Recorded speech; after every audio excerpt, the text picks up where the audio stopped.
নমস্কাৰ সকলোকে স্বাগতম শিক্ষাৰ্থীসকল বিশেষকৈ দশম শ্ৰেণীৰ যিসকল শিক্ষাৰ্থীয়ে 2026 শিক্ষান্ত পৰীক্ষা দিব তেওঁলোকৰ কাৰণে প্ৰস্তুত কৰা হৈছে এই ভিডিঅ' এছিয়া মহাদেশৰ প্ৰাকৃতিক বৈশিষ্ট্যসমূহ দশম শ্ৰেণীৰ সমাজ বিজ্ঞানৰ ভূগোলৰ পৃথিৱীৰ ভূগোলৰ এটা অতি গুৰুত্বপূৰ্ণ বিষয় গতিকে আশা কৰিছো মৰমৰ ছাত্ৰ ছাত্ৰীসকল তোমালোকৰ উপযোগী এটা অতি গুৰুত্বপূৰ্ণ ভিডিঅ' তোমালোকে পাবলৈ সক্ষম হ'বা আহাচোন তেতিয়াহ'লে পুনে পুনে আমাৰ বিষয়বস্তুৰ মাজলৈ যাওঁ এছিয়া মহাদেশৰ প্ৰাকৃতিক বৈশিষ্ট্য ভূমিকা হিচাপে এছিয়া মহাদেশখননো কি আমি জানি লওঁ এছিয়া পৃথিৱীৰ আটাইতকৈ ডাঙৰ বৈশিষ্ট্যপূৰ্ণ মহাদেশ এই মহাদেশখন বিভিন্ন প্ৰকাৰৰ ভূ অৱয়বৰ লগত পৰ্বত পাহাৰ সমভূমি মালভূমি মৰুভূমি নদ নদী হ্ৰদ আৰু দ্বীপৰ দ্বাৰা গঠিত এই ভূ অৱয়ৱসমূহৰ কিছুমান পৃথিৱীৰ অন্য কোনো মহাদেশতে নাই যাৰ কাৰণে ই এক বৈচিত্ৰ্যময় এই বৈশিষ্ট্যসমূহে এছিয়া মহাদেশক এটা নিৰ্দিষ্ট স্বকীয়তা প্ৰদান কৰিছে গতিকে এই এছিয়া মহাদেশৰ গুৰুত্বপূৰ্ণ আলোচনাটো তোমালোকৰ বাবে এতিয়া চাওঁ আহাচোন এছিয়া মহাদেশত পৃথিৱীৰ আটাইতকৈ কি গুৰুত্বপূৰ্ণ পৰ্বতমালা আছে পৰ্বতমালাসমূহ ক্ৰমান্বয়ে হিমালয় কাৰাকোৰম আৰাৱলী ইউৰাল এই পৰ্বতমালাবিলাকৰ ভিতৰতেই এই মহাদেশতে আছে পৃথিৱীৰ উচ্চতম শৃংগ মাউণ্ট এভাৰেষ্ট ৮৮৪৮ মিটাৰ দ্বিতীয় উচ্চতম শৃংগ গডউইন অষ্টিন বা মাউণ্ট কেটু ৮৬৬১ মিটাৰ উচ্চতাত অৱস্থিত মালভূমি হিচাপে আমাৰ এছিয়া মহাদেশত কি আছে সেইখিনিও জনা তোমালোকে অতি দৰকাৰ গতিকে এই বিষয়ে আমি আলোচনা কৰিবলৈ চেষ্টা কৰিম এছিয়া মহাদেশত কেইবাখনো মালভূমি বিস্তৃত হৈ আছে উচ্চ মালভূমি আছে বিশেষকৈ ইয়াৰ প্ৰধান মালভূমিসমূহ আমি যদি চাওঁ নাম ল'ব লাগিব তিব্বত মালভূমি সাইবেৰিয়া মালভূমি মংগোলিয়া মালভূমি দাক্ষিণাত্য মালভূমি আৰব মালভূমি ইৰাণ মালভূমি অন্যতম ইয়াৰে ভিতৰত আমি পৃথিৱীৰ উচ্চতম যিখন মালভূমি এই কথাটো কেতিয়াও পাহৰি যাব নালাগিব নাম হৈছে পামিৰ মালভূমি যাক পৃথিৱীৰ মুধচ বুলি কোৱা হয় গতিকে এই মালভূমিৰ লগতে আৰু কিছুমান ভূ অৱয়ব আছে যিবিলাক আমি অতি জৰুৰী হিচাপে জনা উচিত নদ নদীৰ ভিতৰত এছিয়া মহাদেশৰ উল্লেখযোগ্য কেইখনমান নদ নদীৰ বিষয়েও আমি ইয়াত আলোচনা কৰিম এছিয়া মহাদেশৰ মধ্য আৰু দক্ষিণ এছিয়াত উপলব্ধ কেইখনমান নদ নদীৰ নাম হৈছে গংগা ব্ৰহ্মপুত্ৰ সিন্ধু উত্তৰ এছিয়াৰ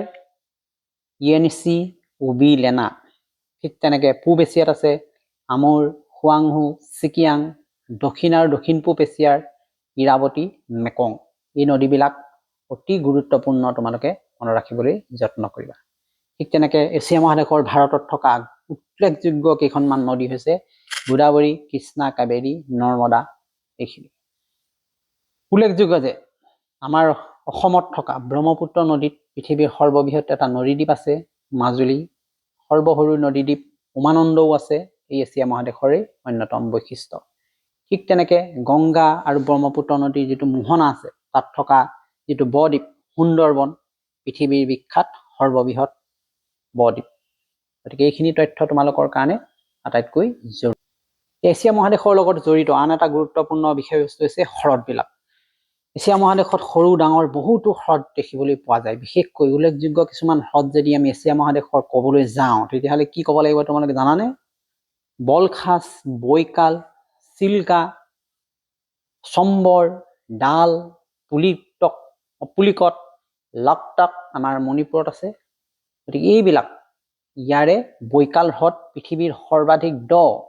আৰু সৰ্ববৃহৎ নিৰ্মল প্ৰাণী হ্ৰদ এইটো তোমালোকৰ কাৰণে অতি গুৰুত্বপূৰ্ণ তথ্য এই তথ্যটো তোমালোকে কোনো কাৰণতেই পাহৰি নাযাবা পৰীক্ষাত অতি গুৰুত্বপূৰ্ণ এটা বিষয়বস্তু হিচাপে মনত ৰাখিবা ঠিক তেনেকৈ মৰুভূমি আছে আমাৰ এছিয়া মহাদেশত কেইবাখনো তাৰ ভিতৰত আমি নামবিলাক মনত ৰাখিব লাগিব এছিয়া মহাদেশৰ মৰুভূমি ক'লে উষ্ণ আৰু শীতল দুই প্ৰকাৰৰ মৰুভূমি আছে শীতল মৰুভূমি মংগোলিয়াত আছে গোবি মৰুভূমি ঠিক তেনেকৈ উষ্ণ মৰুভূমি ক'লে ভাৰতবৰ্ষৰ একেবাৰে থৰ মৰুভূমিৰ কথা নাম ল'ব লাগিব তেনেকৈ আৰৱৰ মৰুভূমিৰ কথা আমি উল্লেখ কৰিব লাগিব গতিকে আজিৰ আলোচনাটো আমি ভাবিছোঁ অতি ফলপ্ৰসূ হৈছে, কাৰণ ইয়াত আমি প্ৰাকৃতিক বৈশিষ্ট্যসমূহে কি ধৰণে এছিয়া মহাদেশক পৃথিৱীৰ অন্যান্য মহাদেশৰ পৰা পৃথক কৰিছে তাৰ এটা সংক্ষিপ্ত ৰূপ তোমালোকৰ ওচৰত দাঙিবলৈ সক্ষম হৈছোঁ। পৰ্বত, পাহাৰ, মালভূমি, নদ, নদী, মৰুভূমিৰ বৈশিষ্ট্যই এছিয়া মহাদেশক ভূগোলীয় দৃষ্টিত অতি গুৰুত্বপূৰ্ণ কৰি তুলিছে। গতিকে আশা কৰিছোঁ সকলোৱে আজিৰ ভিডিঅ'টো চাই উপকৃত হ'বা। আৰু এইটো ভিডিঅ' তোমালোকে কেৱল পৰীক্ষাৰ দৃষ্টিকোণৰ পৰা নহয়, তোমালোকৰ যিটো সাধাৰণ জ্ঞান আছে, ভূগোলৰ জ্ঞান থাকিলে তোমালোকে ভৱিষ্যতে ইয়াৰ পৰা উপকৃত হ'বা বুলি মোৰ বিশ্বাস। গতিকে আজিৰ আলোচনাটো আমাৰ এছিয়া মহাদেশৰ ওপৰতে আছিলে। আশা কৰিছোঁ তোমালোকে ভালকৈ বুজি পাইছা। কিবা যদি অসুবিধা থাকে নিশ্চয় কমেণ্ট ছেকশ্যনত জনাবলৈ নাপাহৰিবা। মোৰ এই পেজখন তোমালোকে ফ'ল' কৰিবা, পংকজ বৰা নামত আছে। লগতে ইউটিউব চেনেল জ্ঞান সাগৰ চলুচন তোমালোকে চাবলৈ নাপাহৰিবা। ছাবস্ক্ৰাইব কৰা, শ্বেয়াৰ কৰা, কমেণ্ট কৰা, লাইক কৰা, তোমালোকৰ সুবিধা অনুসৰি ইয়াক অনুসৰণ কৰা আৰু ইয়াৰ পৰা তোমালোকে লাভ উঠোৱা। তোমালোকৰ কাৰণেই প্ৰস্তুত। গতিকে আগন্তুক HSLC পৰীক্ষাৰ বাবে শুভেচ্ছা থাকিল। প্ৰস্তুতি তোমালোকে চলোৱা। কিবা অসুবিধা হ'লে নিশ্চয় যোগাযোগ কৰিবা মোৰ এই ফেচবুক পেজৰ যোগেদি। ধন্যবাদ।